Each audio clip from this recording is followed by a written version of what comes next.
আপনি মা আপনার ছেলেকে একটু পাশে বসিয়ে জিজ্ঞেস করেন আপনি আপনার ছেলেকে, বাবা তুমি সারাটা দিন কী করেছ? আল্লাহর কোরআন পড়েছো না গেমস খেলেছ? আপনার ছেলে বলবে মা আমি সারাটা দিন ফ্রি ফায়ার খেলেছি, পাবজি খেলেছি। তুমি সন্তান নয় যুবক, তুমি যদি সুসন্তান হতে মোবাইলে খারাপ ভিডিও দেখতে না, আল্লাহর কোরআন পড়তে, ঠিক কিনা? আমেরিকার কয়েকজন মুসলমান যুবক এক খ্রিস্টানকে গিয়ে বলছে, hey give me 2 minute sir, আমাকে 2টা মিনিট সময় দেন স্যার। খ্রিস্টান বলছে no time, I am busy, আমার সময় নেই, আমি ব্যস্ত। যুবক বলছে গিভ মি 1 মিনিট স্যার, আমাকে 1টা মিনিট সময় দেন স্যার। খ্রিস্টান বলছে আচ্ছা ঠিক আছে। যুবক তার কানে হেডফোন লাগিয়ে কাবা শরীফের ইমামের তেলাওয়াত লাগিয়ে দিয়েছেন। যেই খ্রিস্টান বলেছেন 1 মিনিটের বেশি সময় নেই, সেই খ্রিস্টান রাস্তার উপরে দাঁড়িয়ে পাক্কা আধা ঘন্টা আল্লাহর এই কোরআনের তেলাওয়াত হয়েছে। চিৎকার দিয়ে বলেন আল্লাহু আকবার। আল্লাহর এই কোরআনের সুর মধুর সুর। তোমার যখন মন ভালো না থাকবে তখন আল্লাহর এই কোরআন তেলাওয়াত শুনিও বা কোরআন পড়িও, তখন তোমার মন অনেক ভালো হয়ে যাবে। সৌদি আরবের এক অন্ধ হাফেজ, তাকে দেখে প্রশ্ন করা হলো, আল্লাহ তোমাকে চোখ দেয় নাই, তুমি না দেখে আল্লাহর এই কোরআন মুখস্থ করেছ। আল্লাহ যদি তোমাকে অল্প সময়ের জন্য চোখ দেয়, তুমি সর্বপ্রথম কি দেখবে? তোমার মাকে দেখবে, তোমার বাবাকে দেখবে, না তোমার আদরের বোনকে দেখবে? অন্ধ হাফেজ বলল, আল্লাহ আমাকে চোখ দেয় নাই, আমি না দেখে আল্লাহর এই কোরআন মুখস্থ করেছি।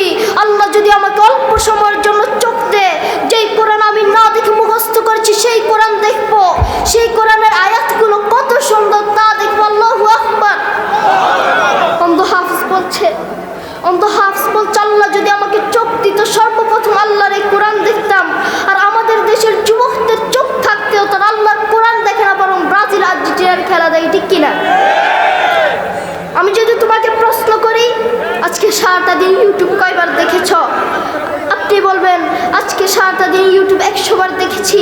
আমি যদি তোমাকে প্রশ্ন করি আজকে সারাদিন মোবাইল কয়বার দেখেছ? আপনি বলবেন আজকে সারাদিন মোবাইল 200 বার দেখেছি।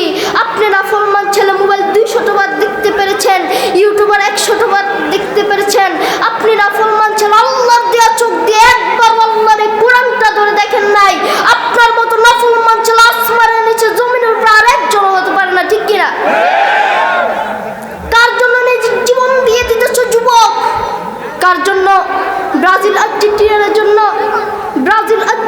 জন্য নিজের জীবন দিয়ে দিতেছেন। আপনি মনে রাখবেন কি হবে ব্রাজিল দিয়ে, কি হবে আর্জেন্টিনা দিয়ে যদি আল্লাহর এই কোরআনটা না পড়েন। আপনি কার জন্য কাঁদছেন? আপনি সম্পূর্ণ মুসলিমদের জন্য কাঁদছেন, আপনি নাস্তিকদের জন্য কাঁদছেন, আপনি খ্রিস্টানদের জন্য কাঁদছেন, ঠিক কিনা? এই দুনিয়াটাই স্বার্থ, এই সারা দুনিয়াটাই স্বার্থ, এই সারা দুনিয়াটাই ধোঁকা।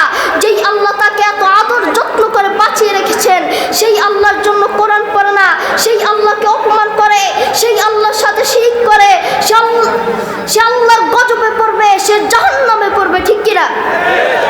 তাই আমাদের উচিত ঠিকমতো